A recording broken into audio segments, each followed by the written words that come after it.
Hey everybody, it's Grace. Welcome to Eating Peace this week. I'm so excited because the next group of the Eating Peace process is starting, and I only do this once a year so far, usually in the winter months, and we're starting this year, this week, November, then going to November, December, January, February, March, April.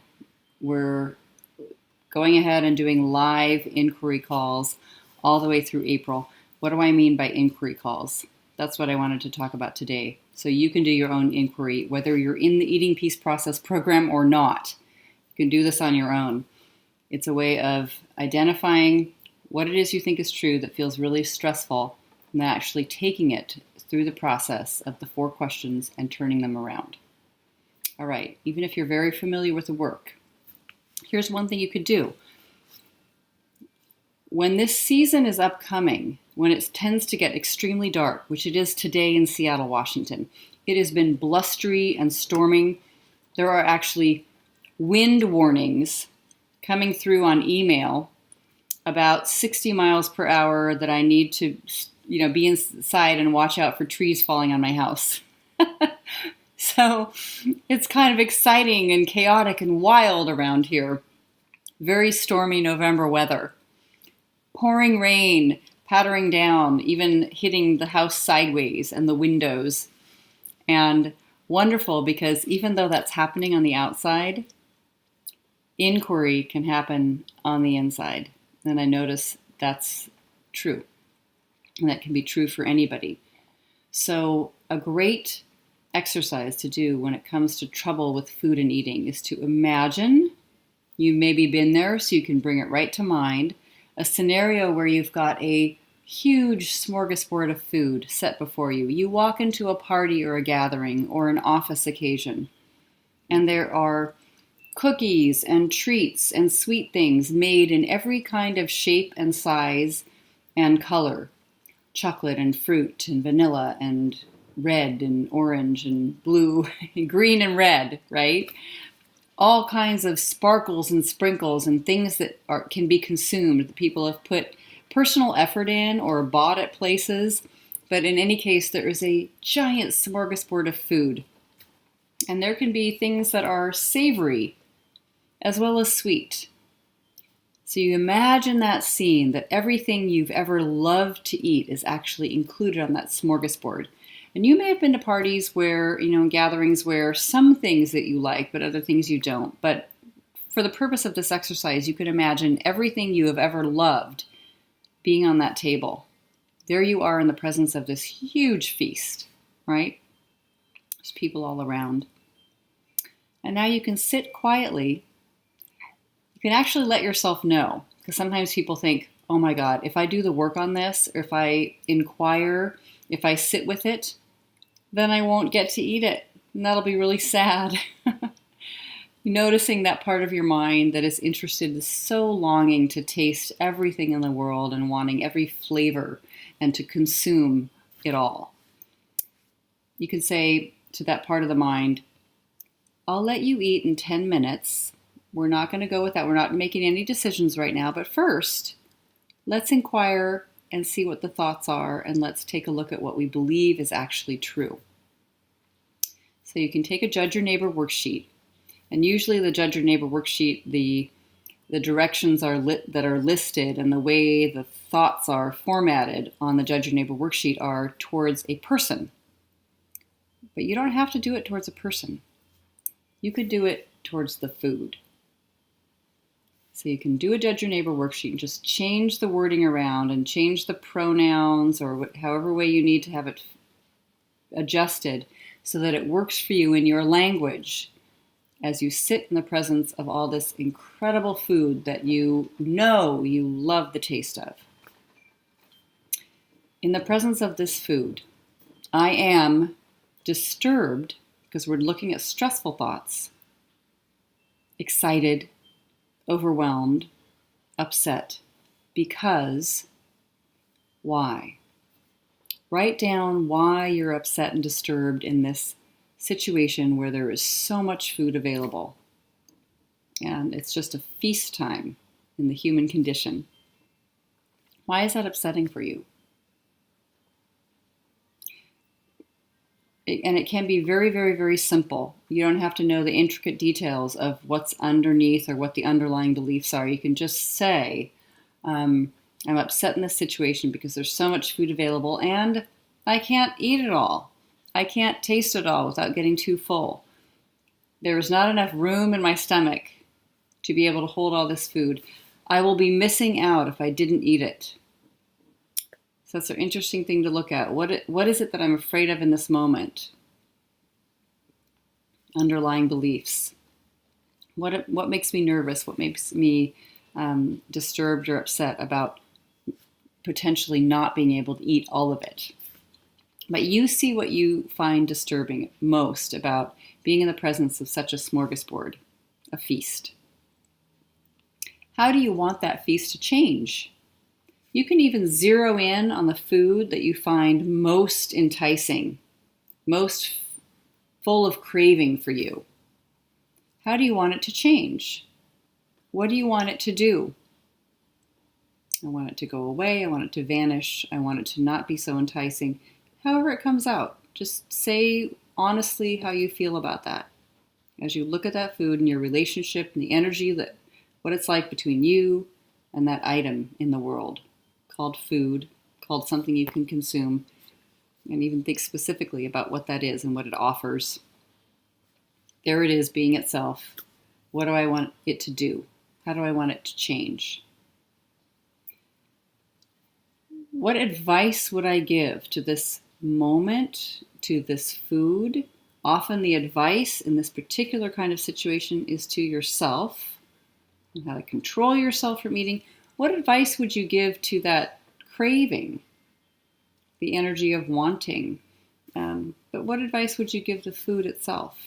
Using should and shouldn't. What would you recommend? What do you need? Fourth question, Judge Your Neighbor worksheet. What do you need from that moment, from that feast?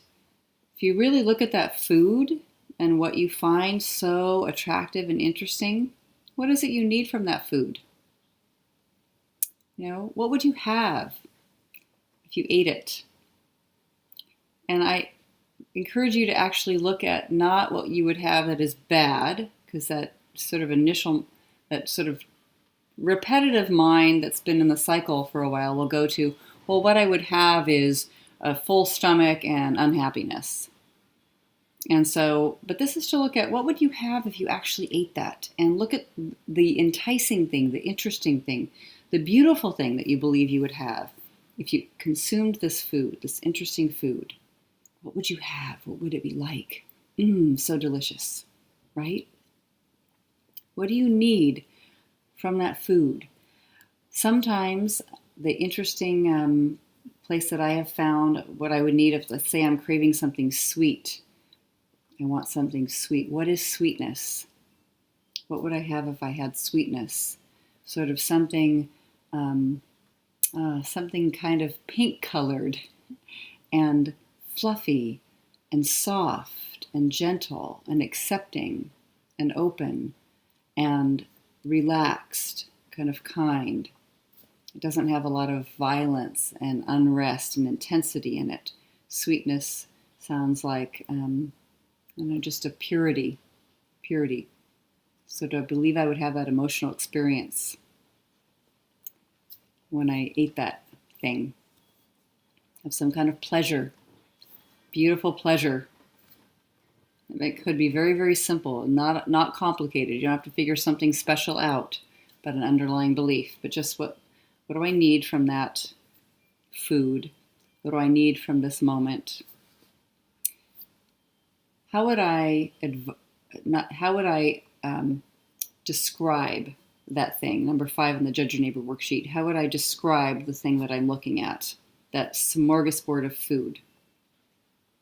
It is in this uncomfortable, troubling moment that I'm experiencing around it.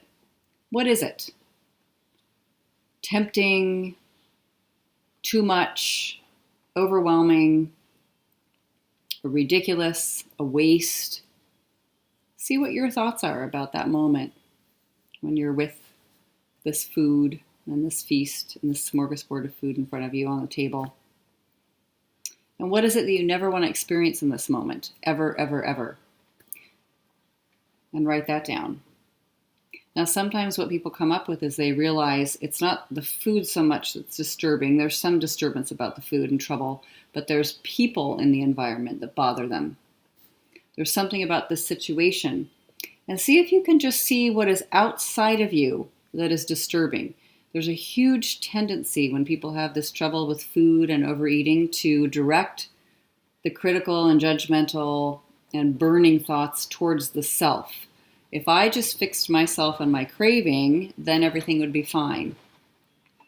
But let's just see, you've been accustomed to doing that. You've maybe done that 1,000 million times already, judged yourself and criticized yourself and gave yourself direction and advice about what you should be doing in the presence of food. So let's see what else is there that you would advise or judge. Just what else? What about that present moment do you find disturbing?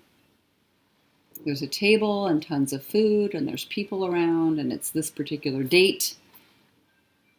Just notice what you find disturbing about that. What does it mean for you? What do you think is supposed to happen or not happen? Studying that moment in depth and sitting with it in self-inquiry can be incredibly powerful. It can bring so much awareness. You don't even know what you're going to find. But often these things get clouded over. I know for me, I would just think over and over again, all that food shouldn't be there. I shouldn't be wanting it. And bam, here I go, eating it from one end of the table to the other and trying to make it look like I'm not eating that much. The craving would be so intense and the consumption would be so intense and very, very painful. And I would kind of miss the other things that I objected to in the moment. It's okay if you find that what you object to is memories of the past. Maybe you see something else that's haunting you in the background around these experiences and holidays and feast gatherings and celebrating something together that feel a little disturbing. And you can just notice that and see what your memories are and what images appear. And these can be very good images to study and take a Judge Your Neighbor worksheet. Take a look at them. If you're not familiar with what a Judge Your Neighbor worksheet is, I will have it in a link right below this video so you can open it up. It's at thework.com and download it and then just answer the questions about anything you find disturbing. Because once you have those on paper, frozen, solid, on paper, your mind stopped on paper, you can then begin to investigate and explore using the 4 questions and the turnarounds. Is it true? Is it true? Who would I be without this thought? And turning that around. All right. So great invitation and entry into understanding what happens with this season that's coming up that often seems to include tons of food and recipes and cooking and people sharing and people giving you plates of food. And wow, what an amazing thing to study and explore who you'd be without the thought, I have to eat it when I'm already full.